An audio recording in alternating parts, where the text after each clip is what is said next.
Friends and donors of the program, welcome to this week's episode of Chalk Talk.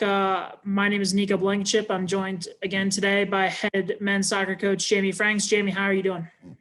There's definitely been, better days, but I think when everything settles in and you reflect, you're a really proud coach and really proud of my student athletes for their body of work over the past year for sure. Speaking of that time to reflect, you've had a few days now since the team had to withdraw from the NCAA tournament.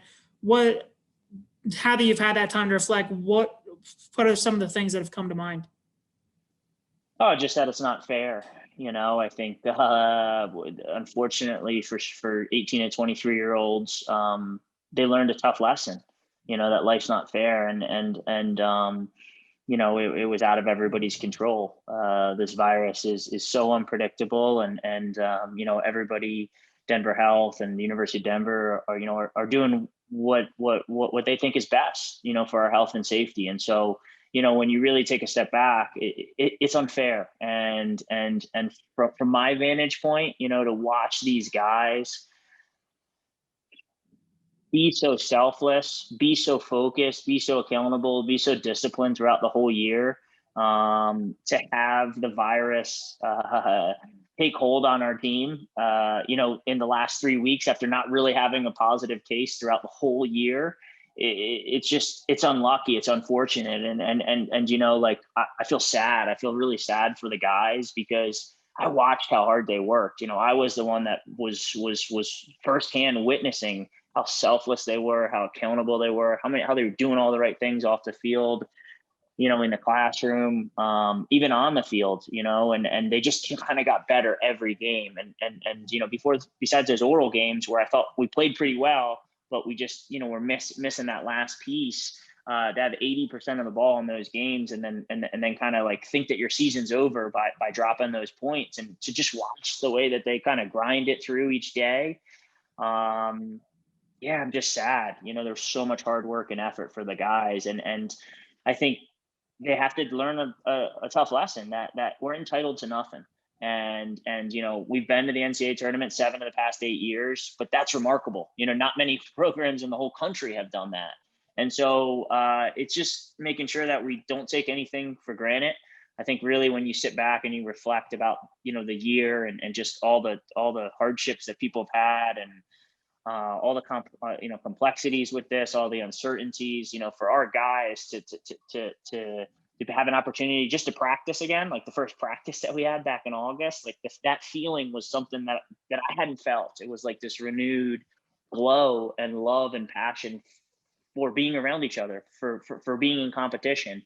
And I think that sort of love and that sort of passion really like drove the standards higher than they've been in the past, because there was no entitlement. Like every week, we always had a funny saying, but it's just like, stay positive, test negative, because you just didn't know when it was so fragile. You didn't know if you're going to be able to train the next day. You didn't know if you're going to be able to train the next week. And I think our focus on that every day, it drove standards higher because guys were not taking anything for granted. And, to be honest, I just feel really bad for them, because at the end of the day, like, I know you're entitled to nothing, and I know like life's not fair, but man, these guys worked really hard this past year, and there's no doubt that they're a top team in the country. And so it just a little disappointed with the way that the seeding happened. If there was a frustration, it's just that we were in that play-in game for a team that's been 74 and 25 over the past decade. We've been to the second round, 3 of the past 4 years. We went to the Final Four, and then to be put in that play-in game, that one stings a little bit. There's other teams from bigger conferences that had 4 wins, had 6 wins. We had 6 wins in 8 games. These teams had 4 and 6 wins in 15 games. And so, I think if there was a frustration, that's kind of more where it sits, because if we weren't in that first play-in game, we've got enough time to get to North Carolina, to test, to follow the NCAA protocols, to do all these other things. And so, I'm just, there can be a lot be said, But when you really sit back and reflect, like the biggest takeaway that we really had is that we can't take this thing for granted. And watching two of our, leaders, captains, Will Palmquist and Jacob Stensson, watching their careers just be over like that, I think it was profound impact on the rest of the players. You see Stens just walking aimlessly around the game field. He didn't get to play on it this spring. We missed the Omaha game that we were supposed to play for the championship here.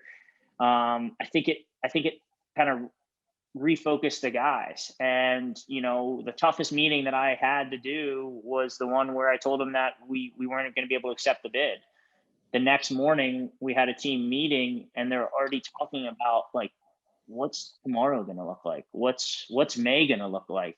And I think we are in the unique position because we get to kind of get right back on the horse. Preseason's right around the corner. A full slate of games. Bringing back all but Will and Stents, and then we bring in 10 or 11 guys that should compete for minutes right away.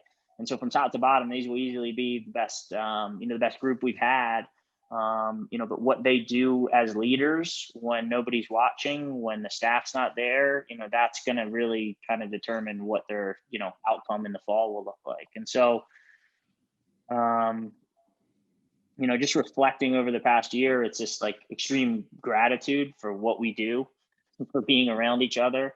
We get to play soccer every day on a beautiful field. You get to see the mountains in the background, the big gold tower. Our practice field's right next to our game field. You got Matt Shaw, the meat factory right there. You got Mike Blackard's, sports medicine. You just feel really fortunate.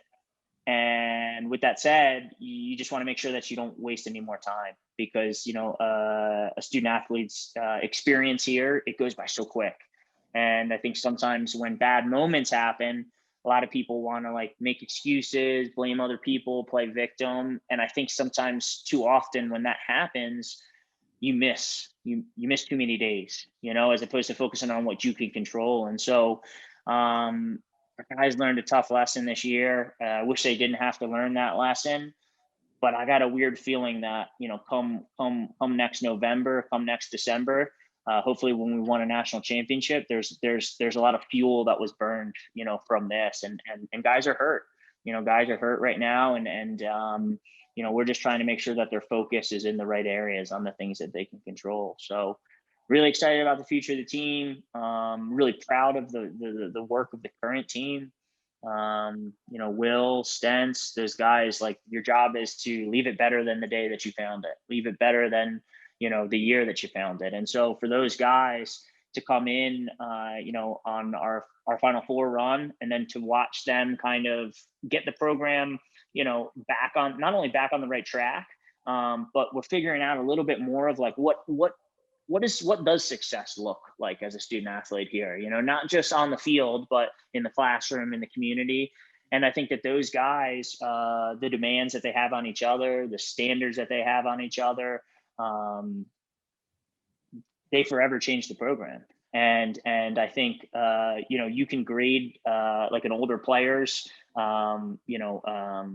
body of work by the younger players, the ones that they're leading. Are they doing the right things? Because if they are, then the older guys probably modeled the right, behaviors. They probably, walked the walk. They probably, demonstrated what they should be doing. So I'm going to miss those guys like crazy. There's no more school for Will to do. We looked, Will has like 9 degrees, he's been with me since the beginning, when I was hired at 28. So it's been a wild ride for him and I, and then same thing with Jacob, to watch Jacob grow and mature and control his emotions. And both those guys have tremendous leadership potential. And both of those guys are going to, make great husbands, partners, whatever Will wants to end up doing, same thing with Stents, but they're going to be leaders within their communities. And I cannot thank them enough for their like tireless effort, their all in approach every day. That's what really drove the standards and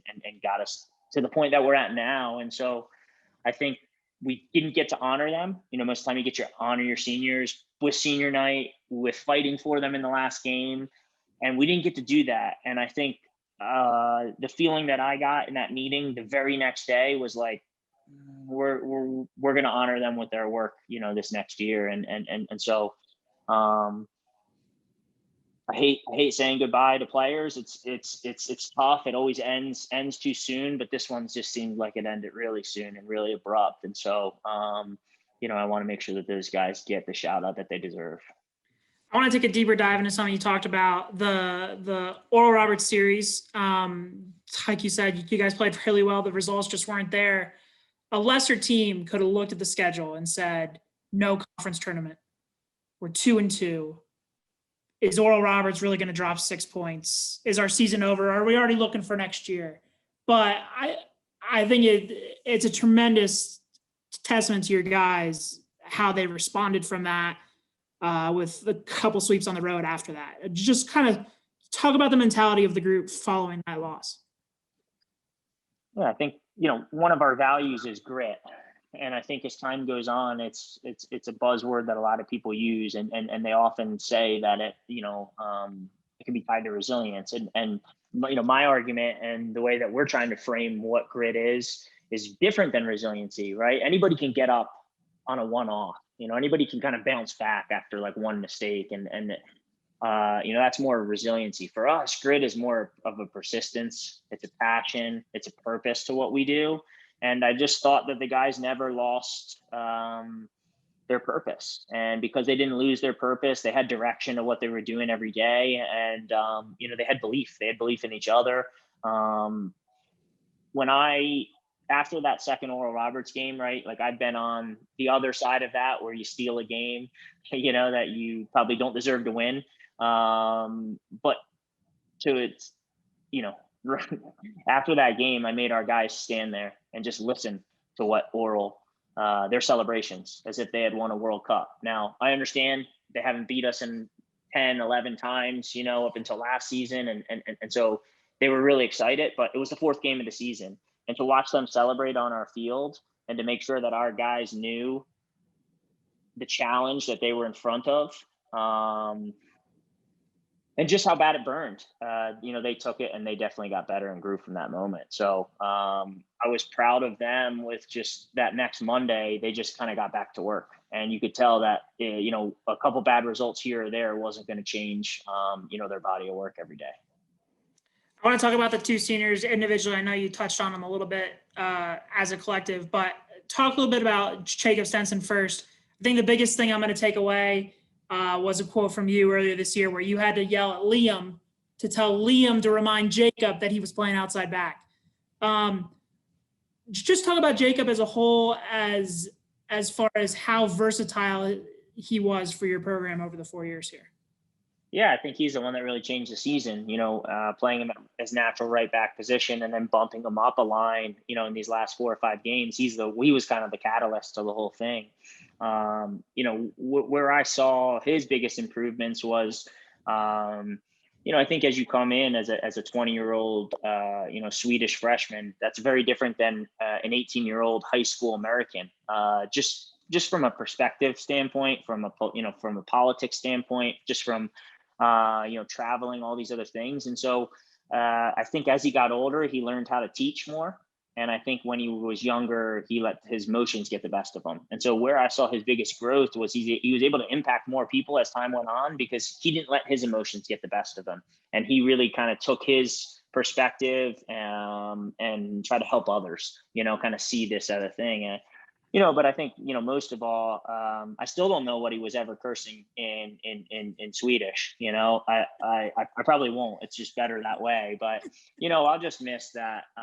His competitiveness, his drive every day is something that you can't replicate in a person. You either have that fire in your belly or you don't. And, for us, he was undoubtedly the demand and standards accountability leader. And so we'll definitely miss him.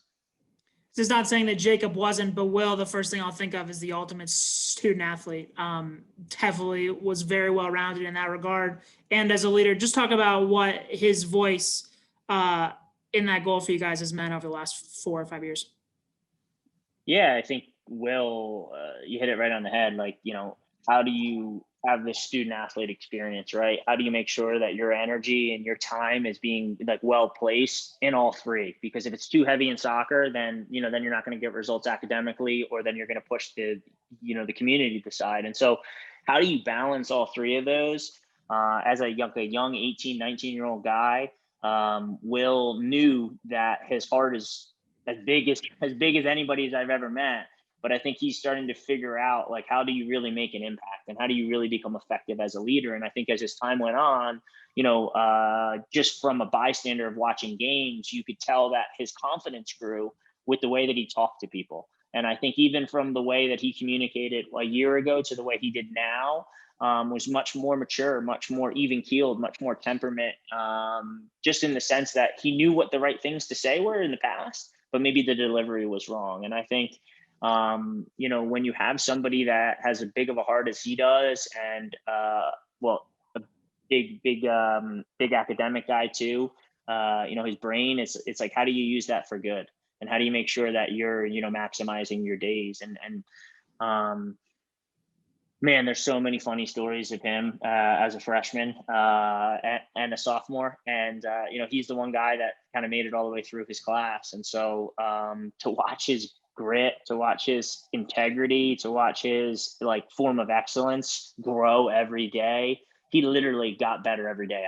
There wasn't many days that he ever stalled. And so he's the best. The guys call him like the crazy uncle. Because he's just so much older than everybody, and he's always got these, movies. Oh, have you seen this movie? It's like, Will, they have not seen this movie. These guys are a lot younger than you. And so we're just going to miss his humor, his lightheartedness, but he's the best. And obviously wonderful goalkeeper, that we'll miss. And so two guys, in the 11 that have forever changed the program for better. I'm sad that they're gone.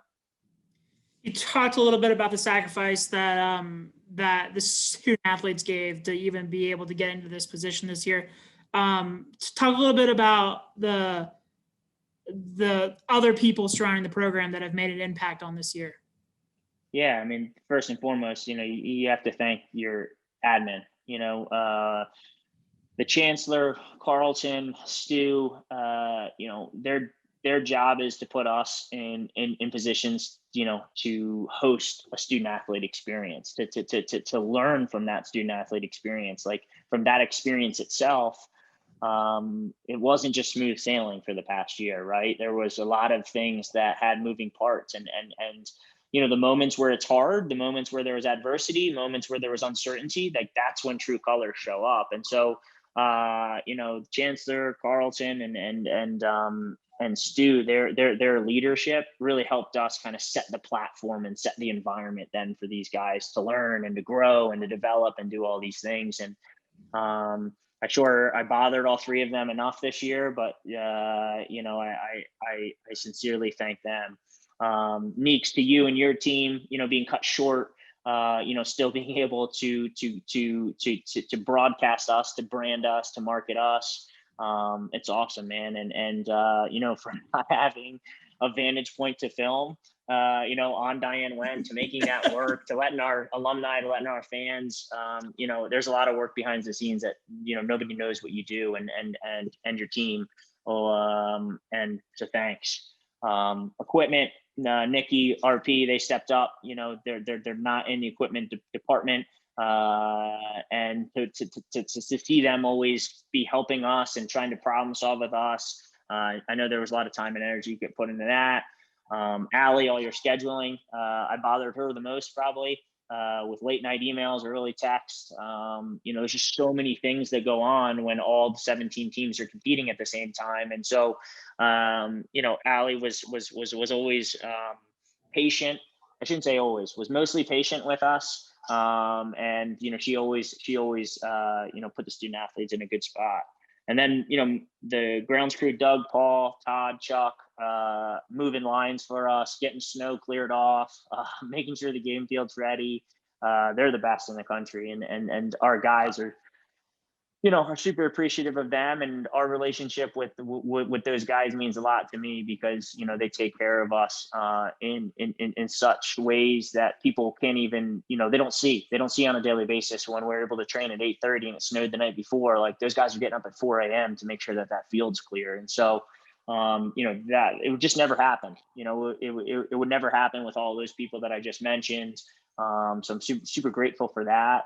And then my immediate staff, Mike and Matt, those guys work tirelessly. They constantly put themselves in harm's way, especially with this virus. Like, they're working with the student athletes so closely, and it just kind of goes unsaid that they do it, and a lot of jobs, are remote, and they're not. They're hands-on every day, and so those guys, their families, the sacrifice that they have to make to do what they do for us, we'd never be able to develop student athletes without those two.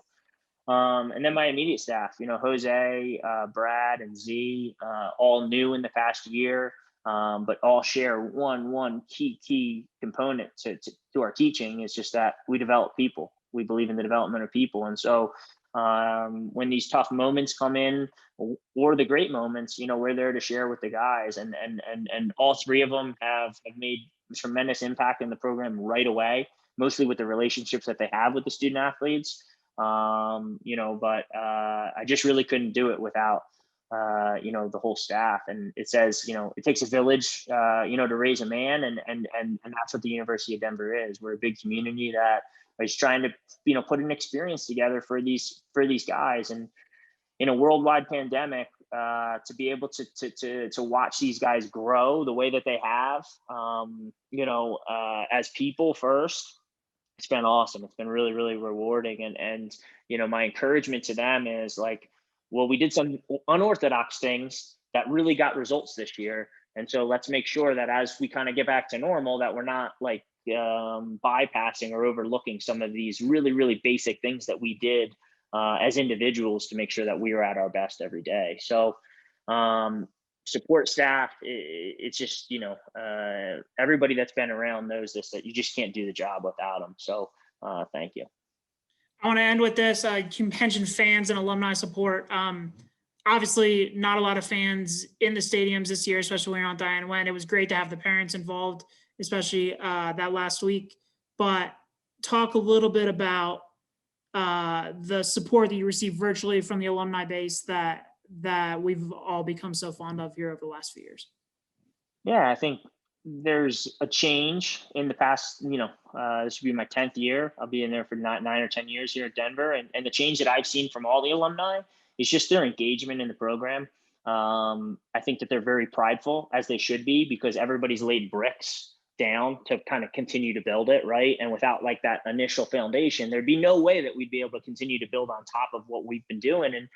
And I know for a fact that a lot of the alumni feel that way, and they should.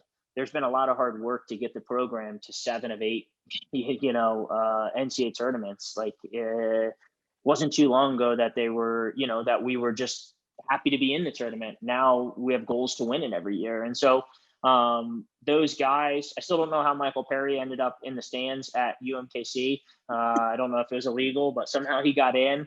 So we did see some alumni throughout the year, but overall, it's just their unwavering support. We had a bunch of alumni calls in the summer to try to figure out, how do we really make this thing unstoppable in a way that, like, it kind of takes care of itself. And so they're trying to problem solve. They're trying to figure out ways to do it. In a year where everybody had trouble, we saw the most giving, and most participants in giving. And so you can just tell that there's a lot of repayers out there, people that, believe in the work that we're doing, believe in the work that they did, because it made them better people. And ultimately it set himself up for success where they're at now. And so just encourage them to continue to support us. And, soon enough, we won't have to be sneaking alumni in the games. Well, Jamie, you said it best. Hopefully we're seeing fans in the stands back at the University of Denver Soccer Stadium this fall. And I just want to thank everybody for joining us today. Again, Nico Blankenship, Jamie Franks, and we'll talk to you guys later this summer. Go Pios.